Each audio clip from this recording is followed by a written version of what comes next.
estamos en una situación de transformación muy grande en la que no va a faltar la cuota de violencia. Hubo en algún momento, alguien dijo en Francia, no quiero arriesgar quién fue el autor, pues no lo recuerdo, nos va a salir mucho más barato llevarles el desarrollo a África y no que vengan acá y les generemos acá los puestos de trabajo y demás.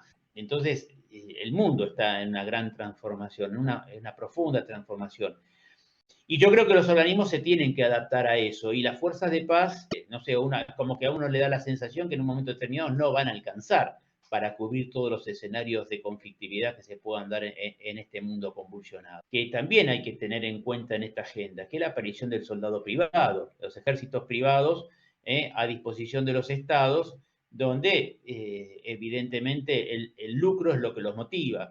Y en definitiva, el que los contrata se desliga de cualquier responsabilidad, de cualquier violación de derechos humanos o de cualquier cuestión o daño colateral, ¿no es cierto? Es una empresa la que yo contraté, vayan y accionen contra la empresa, no accionen contra mí, yo soy simplemente un cliente.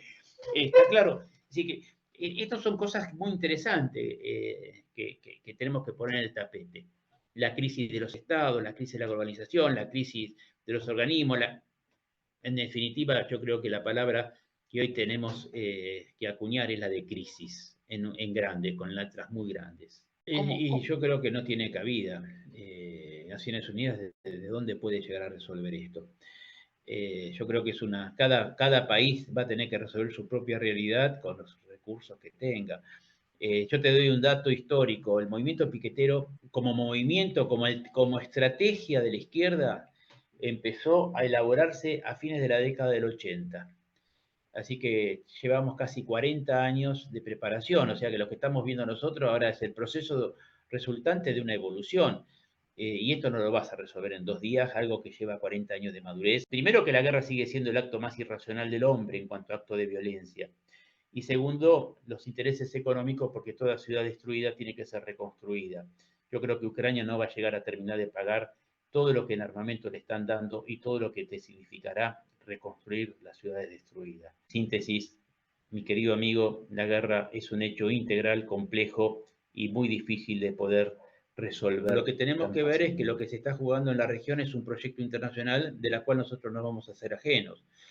En nuestra región se están instalando actores que nunca estuvieron presentes y que hoy vienen a desafiar la hegemonía norteamericana. Y los iraníes, los chinos, los rusos, y han hecho acuerdos militares, en el caso de Irán con Bolivia, nosotros que tenemos una base supuestamente científica en Neuquén en manos de los chinos, custodiada por el Ejército Popular Chino, los chinos que están interesados en el litio, los chinos que están interesados en la hidrovía, los chinos que están interesados en el puerto multipropósito del sur.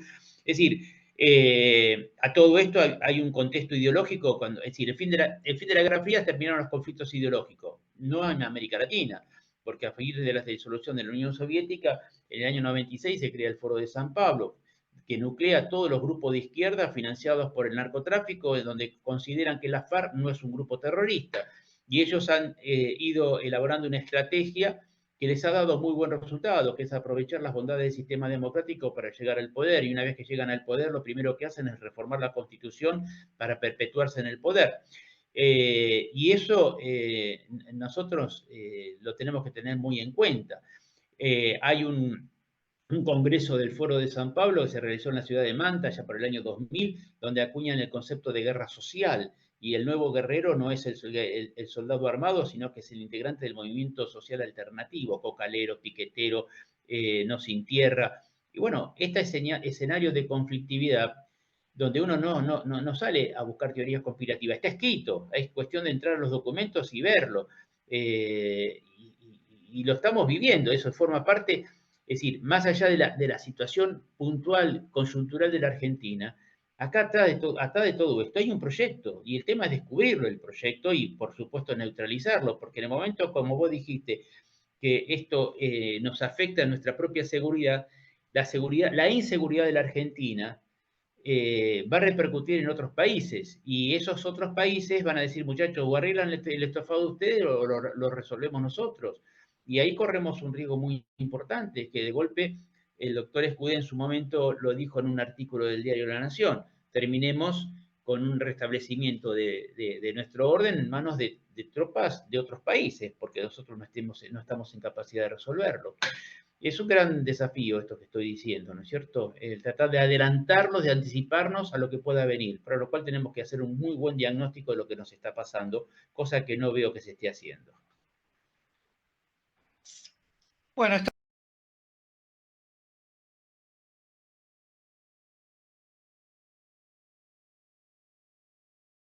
estamos con Luis Somoza, un especialista en seguridad internacional y en seguridad, yo diría, doméstica, porque evidentemente lo interméstico, que es una palabra que creo que acuñó Juan Belicov, es de absoluta vigencia. Vos, nos quedamos sorprendidos con estas definiciones de lo que nos está pasando en Latinoamérica y queríamos preguntarle un poco esto de tropas extranjeras. Evidentemente, la extranjería en otros países de algún modo cierra un poco lo que es la imagen de la presencia de argentinos junto con otras nacionalidades al amparo, bajo el auspicio o bajo la auditoría de Naciones Unidas.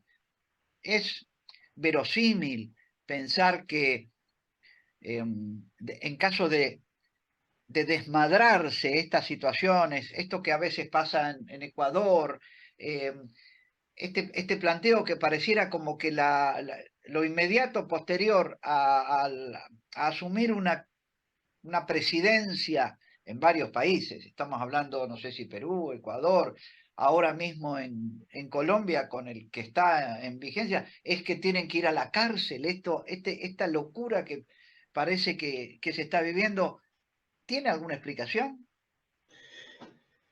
Yo creo que lo que está sucediendo es un conflicto entre diferentes modelos, ¿no es cierto?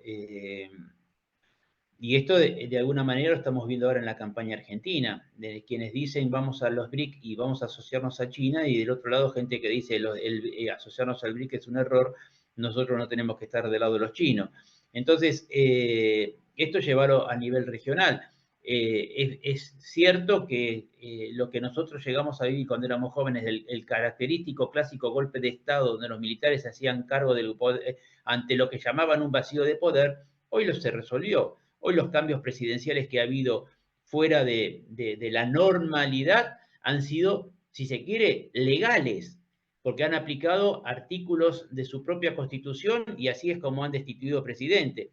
Por supuesto, presidentes que si respondían al socialismo siglo XXI, como pasó con Zelaya en Honduras, toda la izquierda latinoamericana dice que es un golpe de Estado, como también pudo haber ocurrido en su momento en Bolivia, ¿no? Fue un golpe de Estado y no son golpes de Estado. Este es el tema. Es decir, esto denota precisamente el prisma con el que, según la ideología que tenga, el protagonista lo define. Y yo creo que, respondiendo a tu pregunta, creo que lo que nos está pasando es eso, ¿no?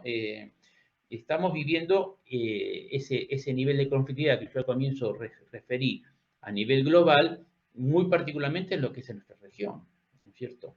Este es el tema. Hay una frase que yo escuché en alguna de tus ponencias, esta estrategia de desorganización, porque a ver, voy un poquito más atrás. Yo estoy enamorado de algún tipo de tesis que elaboraron los que ahora en algunos casos son generales, militares, argentinos, y ya anticipaban, y esa capacidad de anticipación que habían tenido, de que en algún momento las misiones de paz tenían que ir, tenían que prever enfrentarse contra compañías privadas militares, o bueno, Wagner. Hoy una vez más es plenamente vigente lo que pasó tanto en el África como en Ucrania. Bueno, la última novedad, estamos a fines de agosto, lo que sucedió con Prigozhin, creo que lo pronuncio mal, eh, aparentemente fallecido por un accidente, cosa que, bueno, se dilucidará más adelante. Pero, a ver, estamos en una me impactó esto, nuevos modos de agresión que no son los que estaban escritos, eh, y vos también lo acabás de nombrar hace un rato, esto de estas nuevas agresiones como conflictos provocados por el socialismo del siglo XXI, cierta desorganización, y lo nombraste estrategia de desorganización. ¿Cómo Sí, es eso? bueno, a mi modo de ver las cosas, en la región se está viviendo un proceso de desorganización deliberado a través de esta estrategia que la elaboró, según mi pensar, Antonio Gramsci, creador del eurocomunismo con Palmiro Togliatti, allá por los años 30, 40 en Europa. Vos no te olvides que además de ser la región una de las más violentas, por lo que dijimos de las ciudades más peligrosas y demás, ha sido la única región en la que ha habido, en términos generales, un incremento notorio de la pobreza. Ha habido movilidad social descendente en muchos de nuestros países y eso son condiciones objetivas para que cualquiera de estas ideologías reivindicativas de la izquierda pueda hacerse cargo. Además, no nos olvidemos que a partir de la instalación de la década del 80, cuando se reinstaura la democracia en América Latina, en términos generales, menos Paraguay, Uruguay y Chile, el resto de los países de América Latina cayeron bajo la órbita de gobiernos que respondían a la socialdemocracia europea. Y la socialdemocracia europea, que apañó nuestros gobiernos, porque el de Alfonsín no fue ajeno a eso, vinieron con toda esa impronta del eurocomunismo y nosotros les abrimos las puertas a lo que Gramsci decía que había que dominar. Las escuelas, los medios de comunicación y las industrias culturales. Y hoy estamos pagando las consecuencias, porque eso no se revirtió. Pudieron haber cambiado los presidentes y esos objetivos tomados no fueron recuperados nunca. Y si se quiere, esa pulseada en materia de educación, por ejemplo, yo creo que la Iglesia la perdió en manos de estos grupos progresistas. Esta es una lamentable realidad, ¿no es cierto? Entonces, yo creo que todo esto es un gran puchero, por usar una palabra poco académica, donde vos tenés un montón de variables que no te dan los dedos de la mano para poder contarlas, pero que todas juegan para favorecer esta situación de incertidumbre, de qué es lo que se nos viene, ¿no? Así que bueno, Em, espero. no, realmente, vos en algún momento también, no sé si ya abordamos el tema, bueno, dijimos que las usinas generadoras de estas nuevas doctrinas, Foro de San Pablo, no sé si vienen también de Europa algo, un anclaje en lo que es el grupo de Puebla, o Sí, sí, claro, el bueno. Congreso de Manta. Vos te he escuchado hablar del Congreso de Manta. Yo lo mencioné hace un ratito, el Congreso de Manta, que fue una de las reuniones del Foro de San Pablo, donde acuñaron el concepto de guerra social.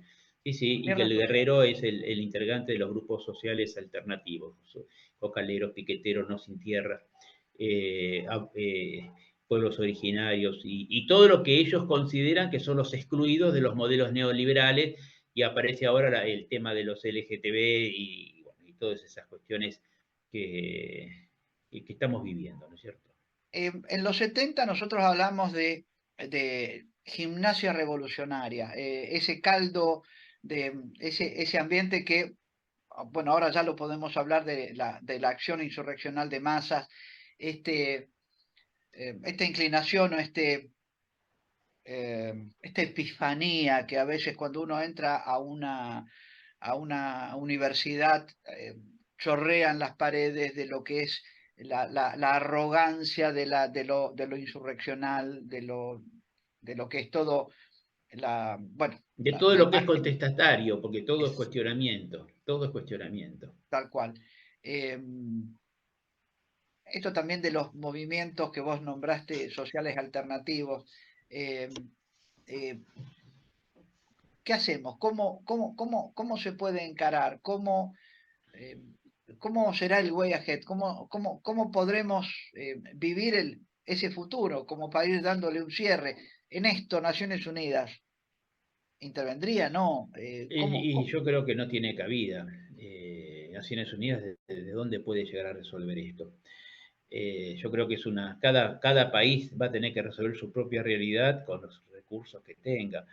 Yo te doy un dato histórico. El movimiento piquetero, como movimiento, como estrategia de la izquierda, empezó a elaborarse a fines de la década del 80.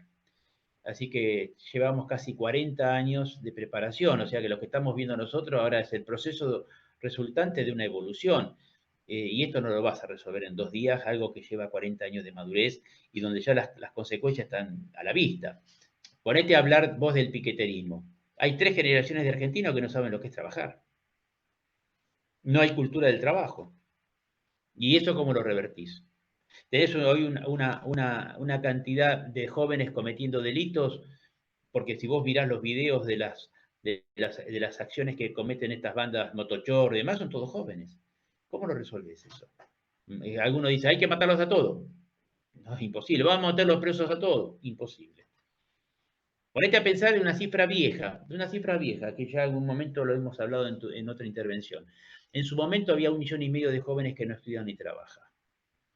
En su momento, eso ahora son 1,5 millones de adultos que no estudian ni trabajan, reemplazados por otro 1,5 millones de jóvenes que no estudian ni trabajan. Pero son consumidores, Eduardo. Comen, se visten, salen.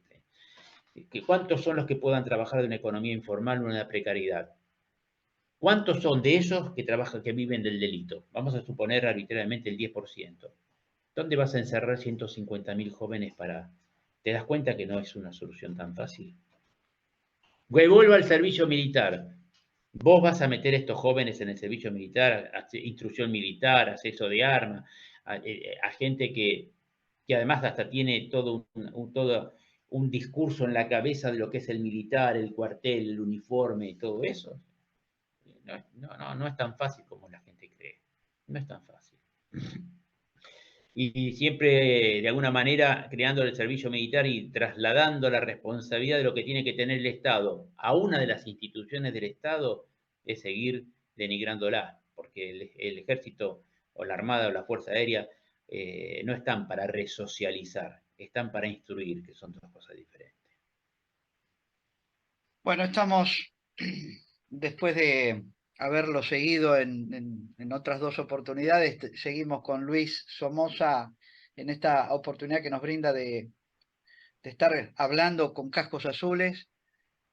Cierto pesimismo que nos invade porque, bueno, estamos enfrentándonos con una naturaleza de conflictos que nos superan, que de algún modo han sido negados y que queremos con un pensamiento demasiado perezoso, con cierta intelectualidad devenida en pereza intelectual, llamémosle así, estaríamos enamorados de que las guerras sean las que eran antes, ¿no? Nos aviva el cañoneo que hay en Ucrania por parte de rusos, los drones, la nueva manifestación de violencias fáciles de digerir a ese viejo espíritu que tenemos dentro de creer que las guerras son eso. Soldados uniformados, enfrentados, cascos colocados, cuando en realidad la guerra, y esta es mi opinión y me gustaría que me contradigas, Luis, no empezó el 24 de febrero del 2022, sino que ya venía de antes con manifestaciones muy sutiles, muy edulcoradas, como dicen los españoles. Y bueno, y finalmente se materializó en una agresión violenta militar, pero las guerras hace rato que dejaron de ser militares. Yo para cerrar querría esta participación, esta bendición de poder estar hablando con Luis, un especialista en esto, es mostrarte este libro. No sé si lo estás leyendo al derecho, Sí, La sí, sí, hegemonía sí, sí, sí, sí, socialista. sí. Creo Sí. que tendríamos que leer, yo tendría que leerlo, es muy farragoso. No creo que haya voluntad de que se entienda fácilmente, pero acá lo está contradiciendo a Clausewitz cuando dice que lo social informa lo político y lo político informa lo militar. Acá lo político se pone como locomotora para informar todo lo otro. Y quieren esa hegemonía provocada desde y diferencia lo político de la política. Sobre todo ahora cuando hay alguien que habla de la política malamente. ¿Cómo ves Misiones de Paz, querido Luis? Como para ir cerrando y... Yo creo que las misiones de paz van a sufrir una transformación. Es decir, porque no es solamente colocar un contingente de cascos azules en el medio de dos oponentes. Como bien dijiste, el concepto de guerra ha cambiado totalmente. Porque incluso cuando vos ves en la guerra de Ucrania y Rusia, hay un montón de actores que están actuando más allá de Ucrania y de Rusia, que los drones son iraníes, que los aviones se los da Dinamarca, es decir, esto evidentemente está mostrando que el escenario de conflictividad incluye muchos más actores que los que uno ve de uniforme tirándose tiros en un campo de batalla. Y además hay otra cuestión que yo creo que tenemos que pensarlo. La población civil sufre las consecuencias de una guerra como la pudimos haber visto en las guerras pasadas. No es que las guerras de ahora son quirúrgicas y se resuelven en poco tiempo. Cuando hay que destruir ciudades, se pone en evidencia que se la destruye, y si hay que movilizar gente, aunque sean civiles, me importa 3 rábanos. Con lo cual también te da a pensar otra cuestión. Primero, que la guerra sigue siendo el acto más irracional del hombre en cuanto a acto de violencia.